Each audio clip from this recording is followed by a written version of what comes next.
So I'll introduce Adrian. Adrian's a principal of our firm and amongst many other things runs our Sydney office.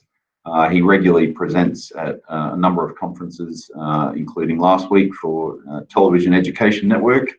And I'm sure we get a lot of value from what he has to say today. So I'll hand over to Adrian.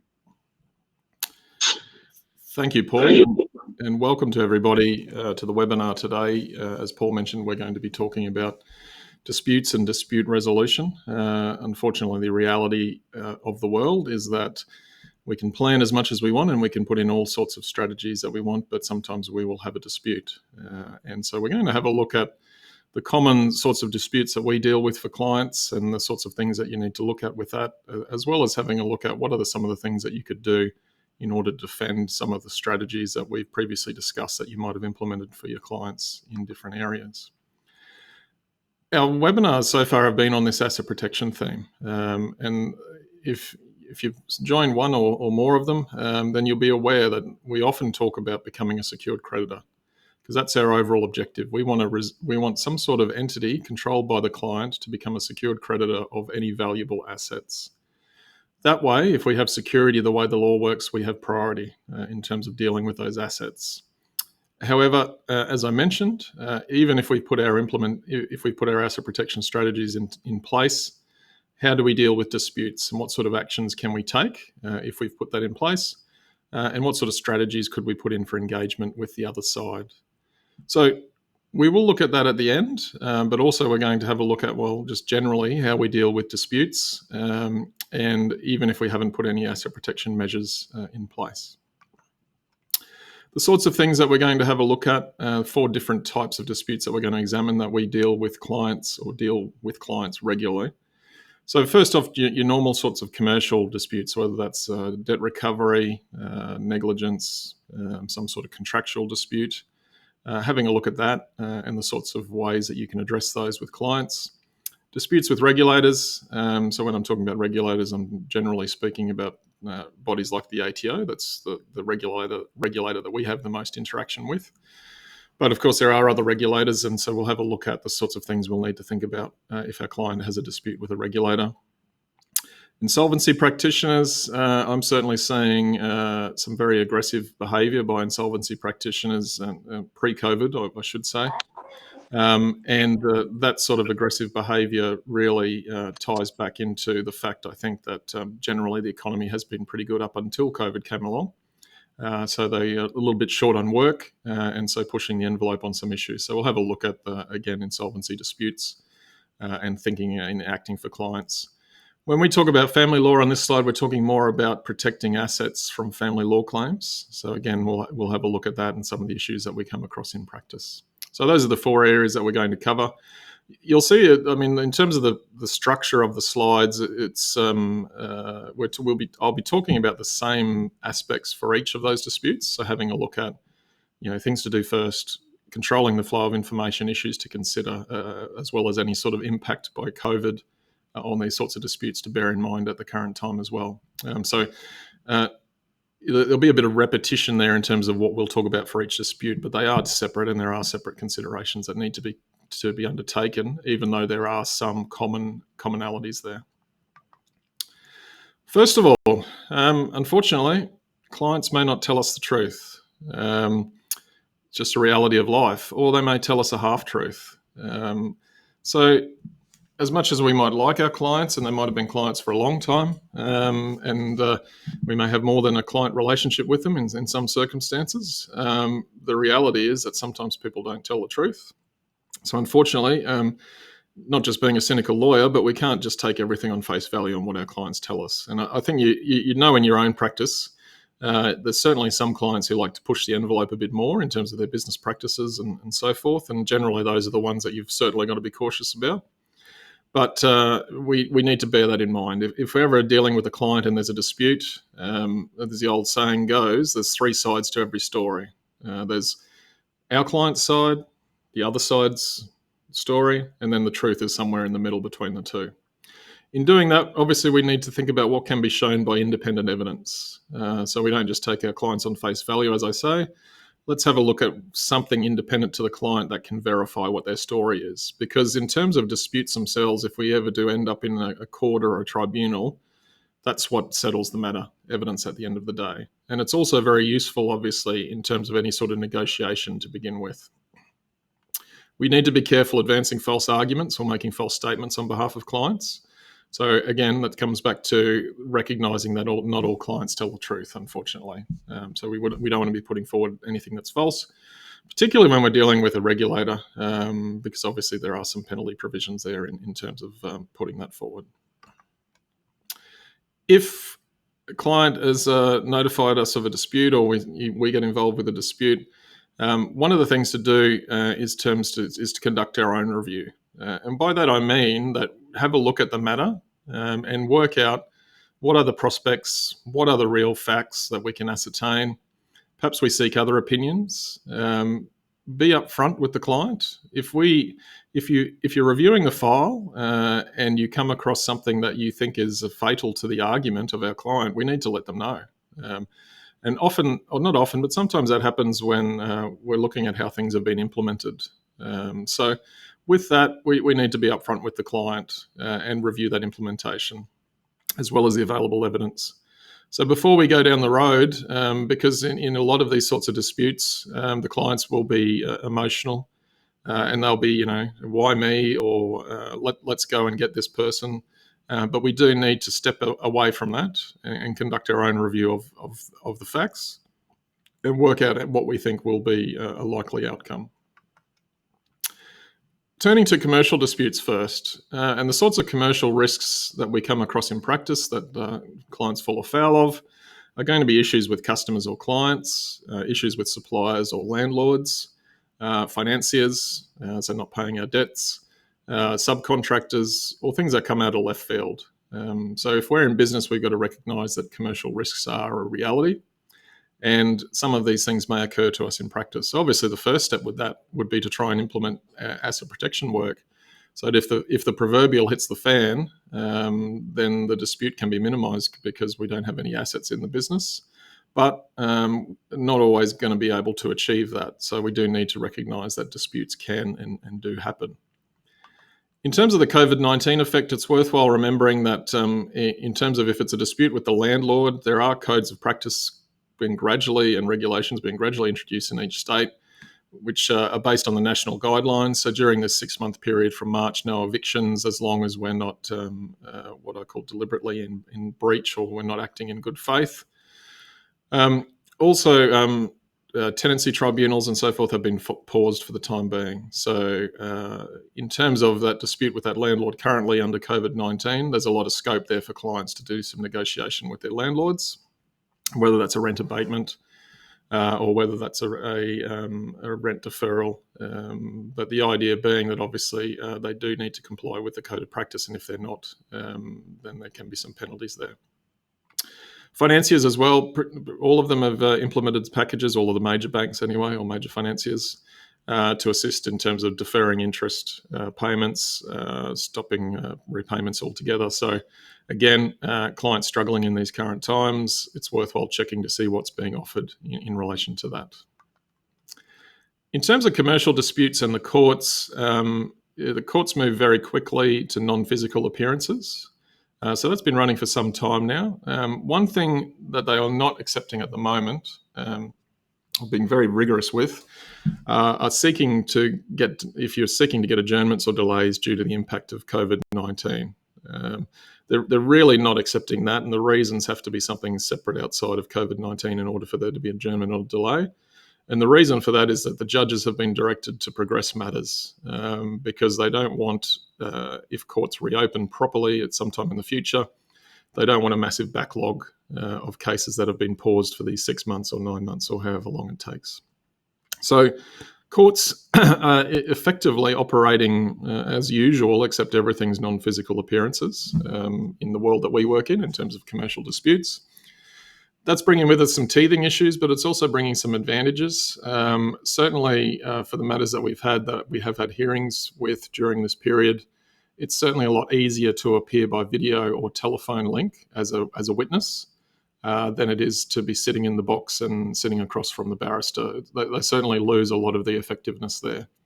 So it's not overall a bad thing for some clients that we've been moving to this non-physical appearances for courts. In talking to clients about a commercial dispute, whether they're going to be the plaintiff or the defendant, we really need to outline the process to them, and we've tried to represent that a little bit in the trial. And all of this is really what you consider to be client conditioning, in that building that expectation that this is going to take some time and things aren't going to end quickly. And I'll come back to discussing that in some of the later slides, but we really need to build into the client that this is a process. Things are very procedural when you're in a commercial dispute and when you're at court. And all of these steps have to be taken under the guidelines, under the practice legislation and code. So all of this takes time. So the reality is that things are not going to be ending quickly.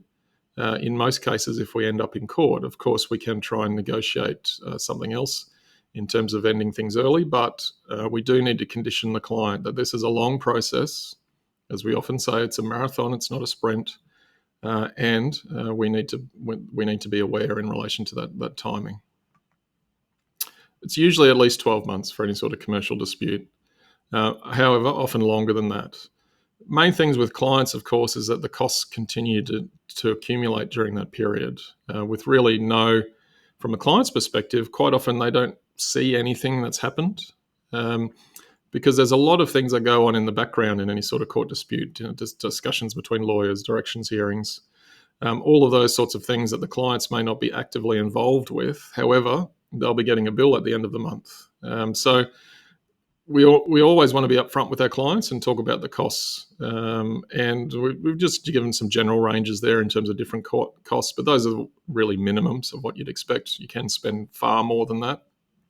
So part of that client conditioning and part of that client discussion is to talk about those costs, because I can tell you, eventually clients get sick of paying you for what they perceive as nothing, because in their mind, there's been no movement in the court matter, whereas in the background, people have been working away busily in relation to that.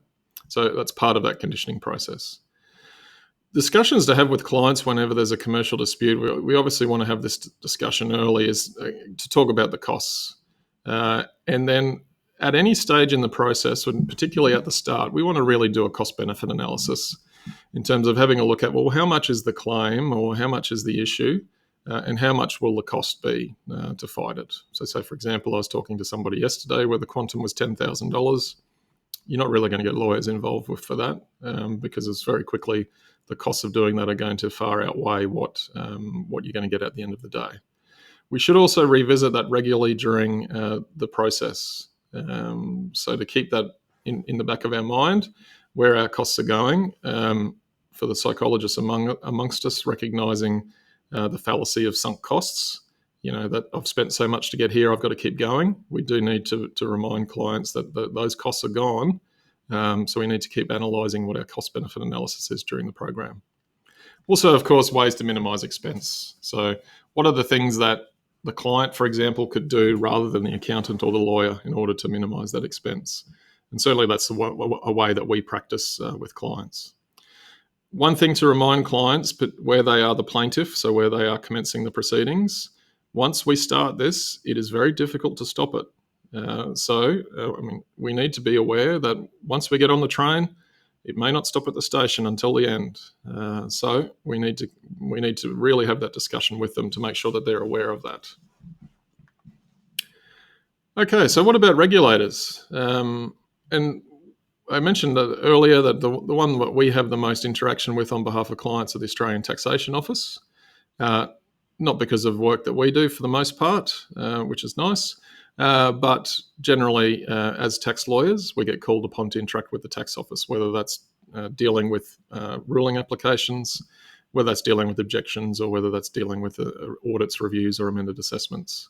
Of course, there are other regulators, so some of the things that we've acted for clients are listed on the slide there. So OSR, of course, Tax Practitioners Board, the professional bodies when they're doing investigation, ASIC, Workplace Health and Safety, Biosecurity, Anti-Discrimination. CASA. So all of those, to different degrees, they have different powers, but in dealing with them, often the approach is the same, because we're dealing with, generally speaking, a government body. We're dealing with public servants, and the powers that they have are quite often similar. So the approach taken is quite often the same. One thing that you may or may not be aware of in terms of the tax office and COVID-19 is that they have implemented an internal policy to pause compliance audits. So if you have an audit that's just ongoing at the moment, they will offer, or they should offer, to pause that for a few months at least. In doing so, that quite often they'll have a look at when the period of review is up, so that whether the client needs to extend that. But that is their policy currently, to pause compliance audits and to pause compliance action. Another thing which is interesting, which they're doing at the moment, is when, for example, in the objection process, we've had one recently where they've made their decision in that they've formulated it, and it's a benefit to the taxpayer in terms of a reduction of penalties and interest in that matter. But they're offering not to formally make the decision and issue the amended assessments until 6 months' time, again because of COVID. So the benefit for the client is that they have another 6 months before the amended assessments are issued, and they need to consider whether they're going to pay the new tax bill or whether to take the matter further in court. During all of these, obviously, it's important to ensure that there's no interest, so we need to confirm with the tax office that there's no interest being accrued during that period. But that's what they're doing at the moment in terms of disputes. Now, one of the discussions that we need to have with clients and who are involved in a dispute with the tax office currently is whether we rely or whether we take benefit of that policy to delay matters. Some of the advantages of doing so is that obviously that allows us to focus on our business now. A business may not be having the best of times. So, the old economic principle of current value of money, more time to gather our evidence, and then also the potential, slight, but it's there, for the matter to get lost in the process. So those would be the benefits of taking the ATO approach of delaying it. The negative, of course, is that we still would have a lack of certainty in our matter, whether the client can live with that or not. And I'm then also thinking, well, if we delay it for 6 months and then the ATO review or the ATO audit starts again, will we be just as busy in 6 months' time, or will we be potentially busier as we're trying to build our business back up? So, and I'm talking from the client perspective there, of course. So those are the sorts of things we'll need to discuss with the clients to see whether they want to defer things or not with the tax office. If we have a client who's subject to a regulator action, the sort of discussions we want to have with the clients early, of course, we need to talk about overall costs. Again, the cost-benefit analysis. What are the ATO or what are the OSR chasing, and what's the cost to fight it? Ways to minimise that expense. One of the key things whenever you're dealing with a regulator and with clients is to manage the time frame expectations. Generally speaking, clients will want this matter over and done with quickly because no one really likes to have a fight with somebody like the ATO. However, these things do not end quickly, generally speaking. And even if we respond within a short period or within timeframes, it's often many months before the next step is taken by the ATO. As part of that, we obviously need to manage the emotional aspect of the clients. They may be doing the bit of, why me? I always pay my taxes. I'm a good guy. Maybe if we get them in, we can talk about it and they'll see I'm good. It doesn't happen in practice. But we do need to manage that as part of the process. And just by reinforcing to them that we don't have any control over this process, it's completely up to the ATO where we end up with in terms of where they want to examine. Obviously, we can cut off certain angles of inquiry if they're not relevant. But at the end of the day, they hold the power, particularly when going to things like court. If they decide to take something to a test case panel, for example, or a test case, we have no control over that process whatsoever apart from peering with the clients. So those are the sorts of discussions if a client's notified of an audit or review. First of all, in terms of internally, what things we need to really have a look at is exactly what the review is about. So what are they looking at? Is it a GST matter? Is it a CGT matter? What is it that they're looking at? Because we want to confine it to those issues. Another thing to think about is obviously statutory time periods. In the absence of fraud or evasion or some specific provisions, generally speaking, the ATO or the Commissioner has a 2-year or a 4-year amendment period to issue amended assessments. So we want to make sure that we review those to see whether the Commissioner is still in time to do that. It's not uncommon for the Commissioner these days to ask for 10 to 15 years worth of information, even though they know that they're out of time. So obviously we want to make sure that we're out of time to do anything in relation to that information. So we want to make sure that we limit that access by pointing out to them, well, these are the time periods, why are you asking for this information, those sorts of things. The ATO and other regulators, generally speaking, have wide powers for review and audits. For the ATO, it's amending assessments, same with the OSR. Access to premises with and without notice, requirement for compulsory furnishing of documents and information, attendance at interviews, either compulsory or otherwise, of course, prosecutions and penalties and fines. So they've got some pretty big sticks in their arsenal, so we want to make sure that we're aware of those and that we can deal with things as they come along. And we'll cover a few of those things in the next couple of slides. So access without notice, and particularly with the ATO here, they can pop up at any stage to an office or a business premises and access it to obtain and copy documents. If that happens, we would want to ask for proof of authority or identity, first of all. Pretty much a no-brainer, but something that would need to be done. Clients do have a common law right to request temporary suspension of access while legal advice is obtained. So if you get a panicked call from a client saying the ATO are here looking for this, the idea would be to tell them to say, look, just put them in a room, tell them you're going to seek legal advice, and then not to do anything further until you've received that legal advice. So with that, these exercises are generally what you call document gathering. They're not, or they're not supposed to be, to allow them to start querying the client on their affairs. They're there to copy documents. However, you will find a lot of the time they'll push the envelope and they'll ask clients questions about their affairs, even though it's outside the grounds of their access without notice. So obviously we need to be aware of that and we need to be ready for that. And sort of use an example recently, the ATO, and this was not access without notice, but they were requesting access. They wanted to go visit a client's farm for the purpose of just having a look at the farm and the scope of the farming activities. However, in reality, I would have thought the idea was to get there and to ask some questions of the client while they're there, and hopefully catch them on the hop. So be aware that if they are coming to get the documents, it's not an interrogation about the affairs. If you or your clients are served with a formal notice to produce documents, and most regulators will have the ability to issue a formal notice in that regard, a few things to remember: if documents don't exist, we don't have to produce them. If they don't exist. So if they ask, for example, for a loan agreement between A and B, and there is no written loan agreement, don't bring it into existence thinking that you're helping, doing quite the opposite in actual effect. So we don't have to produce something that doesn't exist.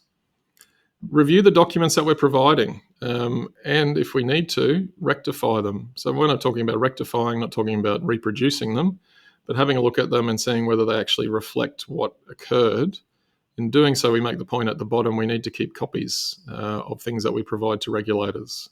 So don't just provide your sole copy of something to them, because things do get lost. I had a matter where gave a USB directly to an ATO officer at their offices in Goulburn Street, and in between me giving it to him at reception and him getting to his desk, he'd lost that USB. So we need to make sure that we're keeping copies, obviously. In terms of what the request is, really sit down and have a look at exactly what they're asking for. The saying, don't answer the phone before it rings. Don't provide information that we don't need to. And although a family law matter, to use an example for that, something came across my desk the other day where the family lawyers were asking, what assets does ABC Proprietary Limited hold?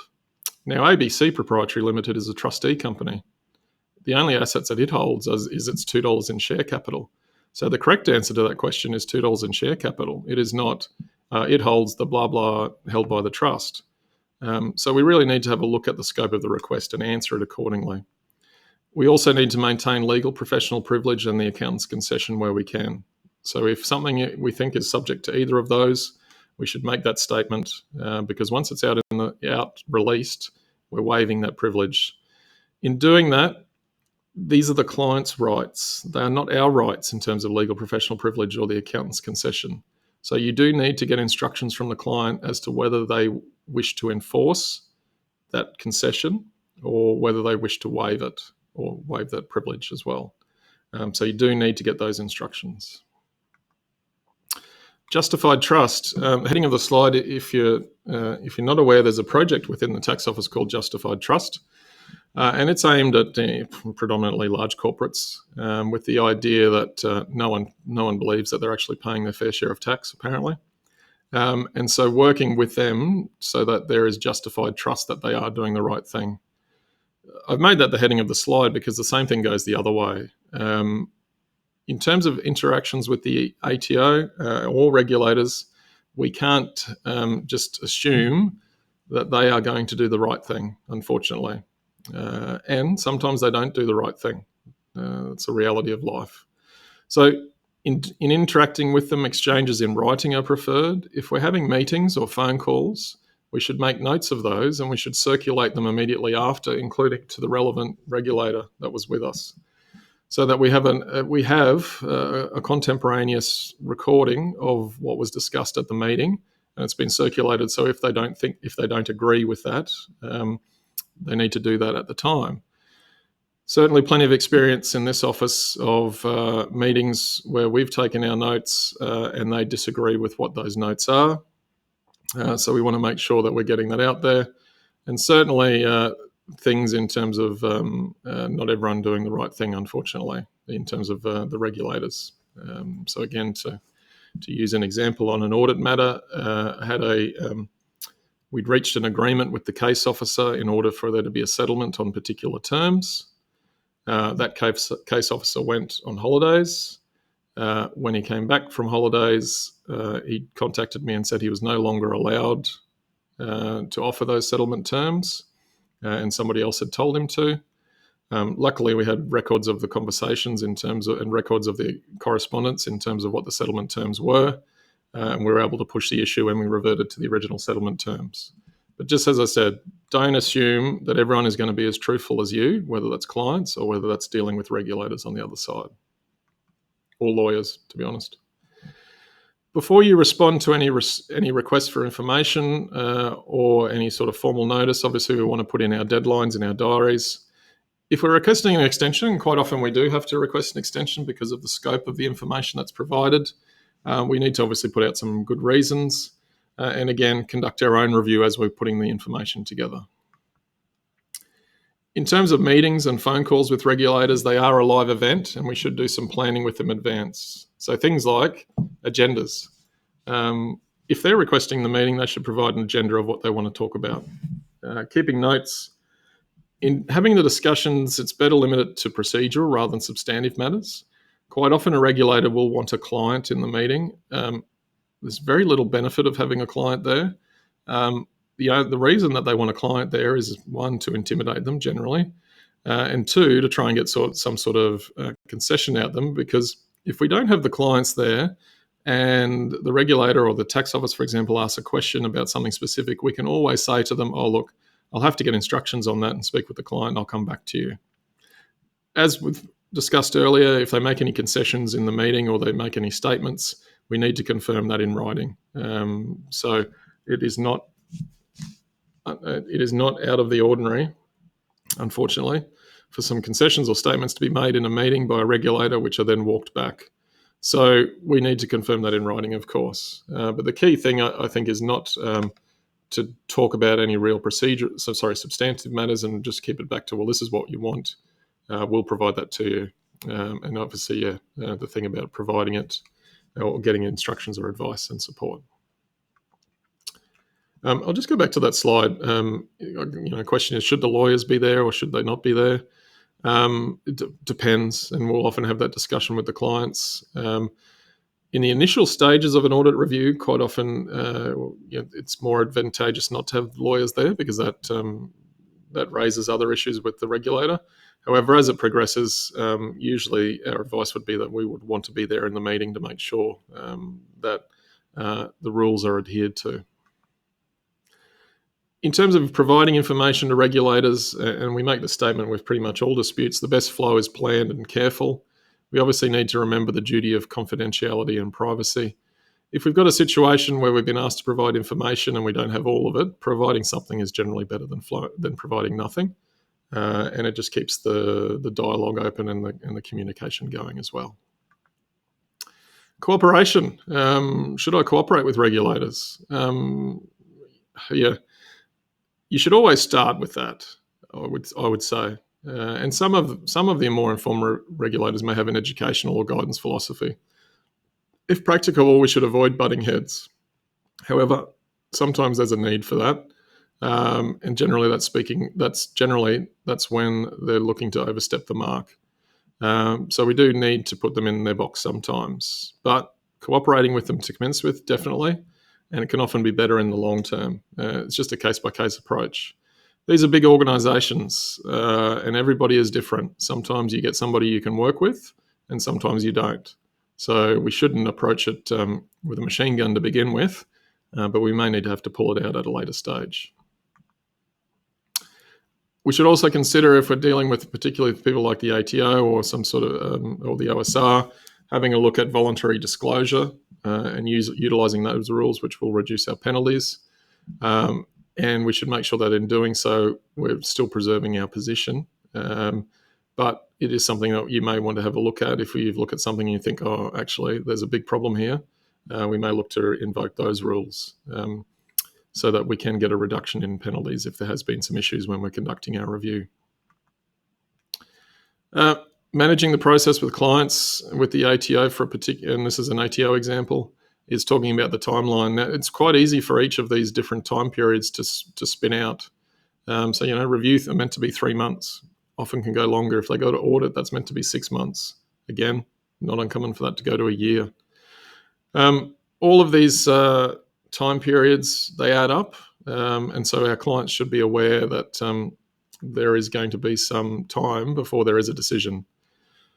Always say to clients when they're having a dispute with a regulator to just leave it with us, so to speak. Just put it in a box. Try not to think about it. Get on with living your life and conducting your business, and allow us or allow your accountant to get on with dealing with the ATO. If anything major happens, we'll let you know, but just try not to think about it because it's a long process. And if you think about it every day, you're going to get burnt out fairly quickly. So obviously that's something that we'd want to talk to the clients about, that time period. Insolvency disputes, as I said, quite active at the moment, or I find insolvency practitioners quite active in chasing up clients. So we're either going to be having a dispute with the trustee in bankruptcy, if it's a personal matter, so individual bankruptcy, or we're going to be dealing with liquidators or administrators. And at the moment, I find them really chasing the money in terms of having a look for where the funds have gone and trying to get some money out of somebody. From talking to insolvency practitioners, they do accept that that they haven't been busy, and that principally that was because of the economy being good and low interest rates.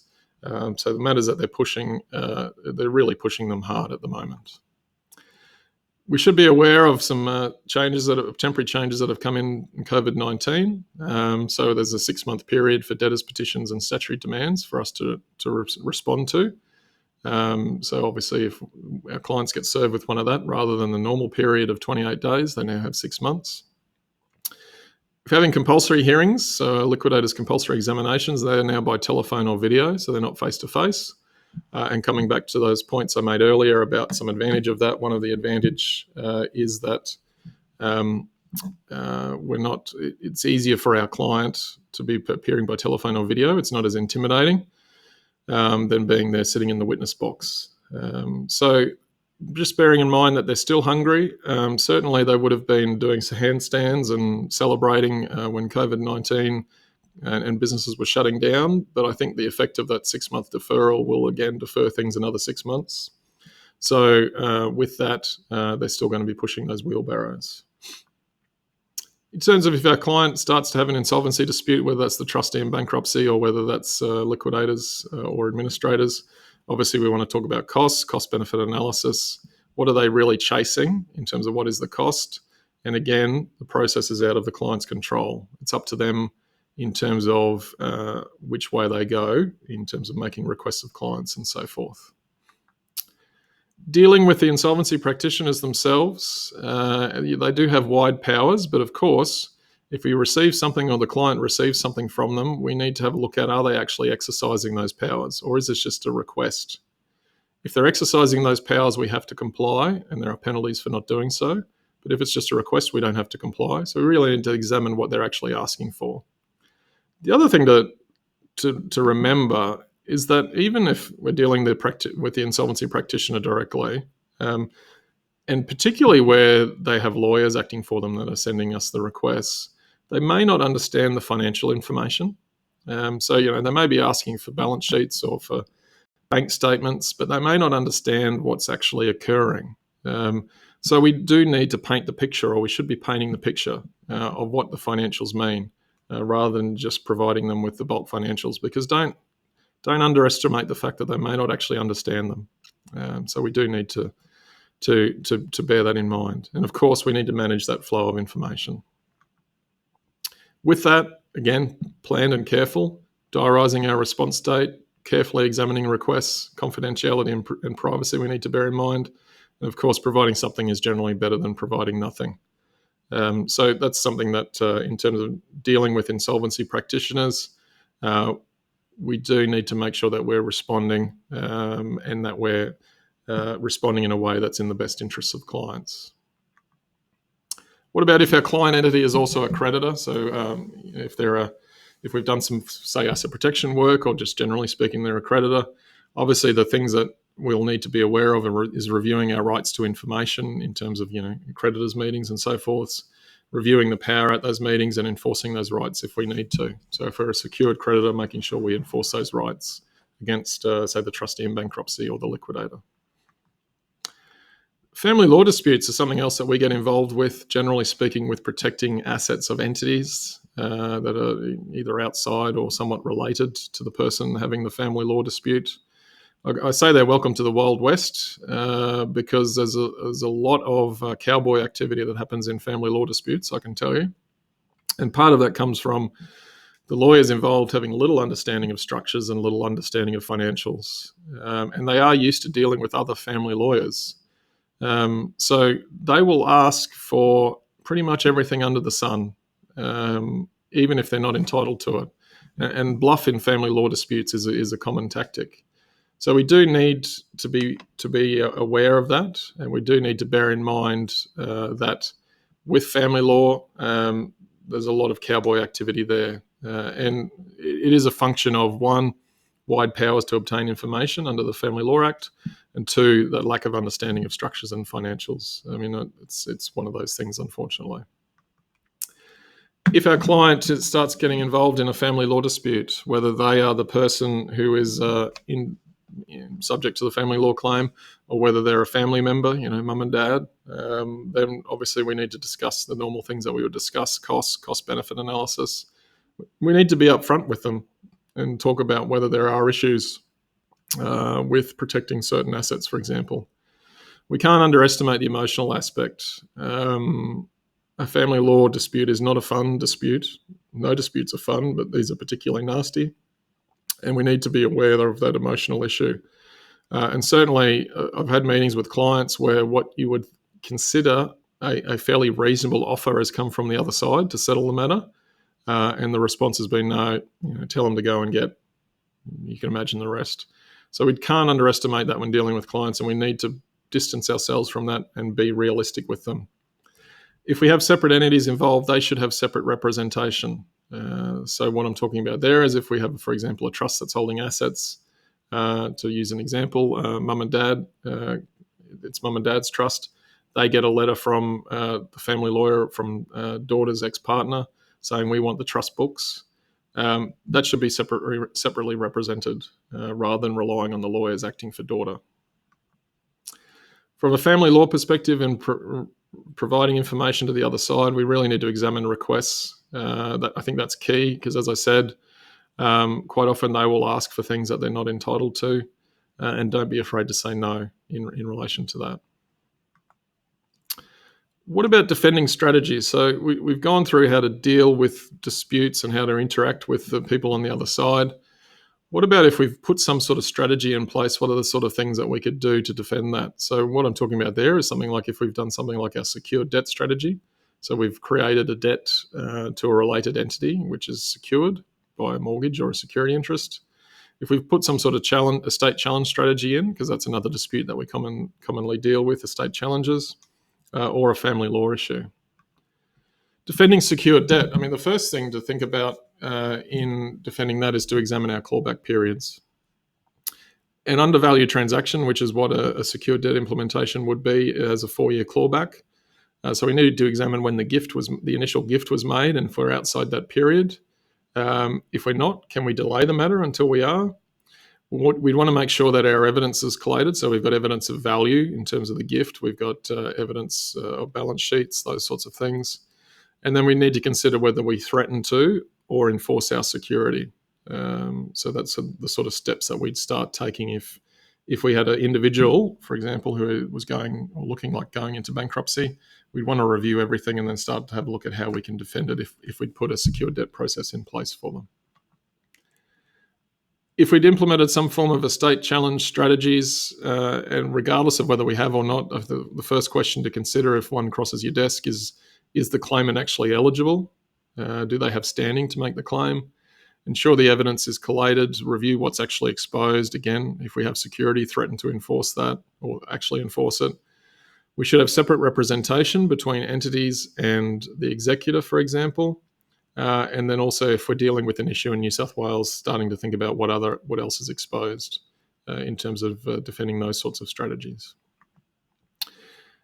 Defending family law strategies, generally speaking, this will revolve around pre-relationship assets.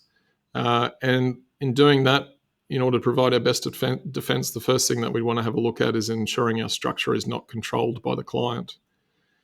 Reviewing the evidence of that control and how the structure was implemented, I should say. The assets that have gone into it, if there's assets that have been transferred into it. Of course, separate representation. Don't be afraid to call the bluff. And certainly over the last few years, we've had a lot of success with clients and family law, where we've had a good, robust strategy in place involving pre-relationship assets and control of trusts, not solely controlled by the client. So those matters have all settled well for the client. Like with most disputes, there's going to be some form of settlement at the end, but we're talking about very small percentages of the overall value, as opposed to something like 50% or 40%.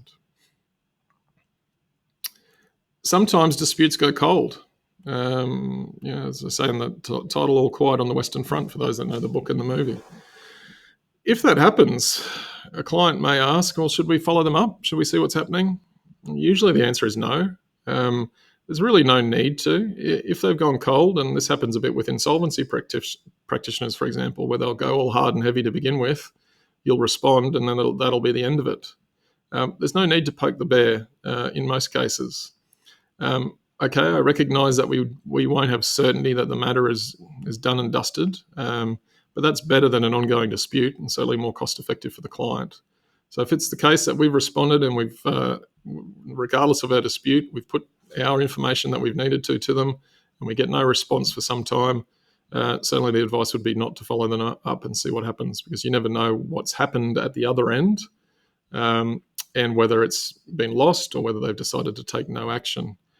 Certainly, eventually, time will win if a matter goes cold and it's not dealt with.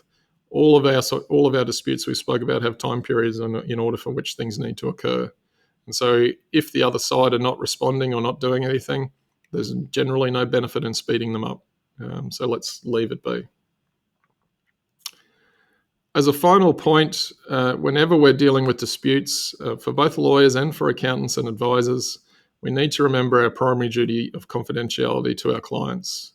So that duty can only be discharged, one, if we're exercising care. So, one, we need to recognise that it's there. Two, we need to get instructions from our client in relation to the duty of confidentiality and what they are happy and what they aren't happy to disclose, and the outcomes of doing such disclosure in terms of what are the negatives. And of course, if we've got any concerns, seeking advice in terms of what we can or what we should or shouldn't provide in terms of the dispute.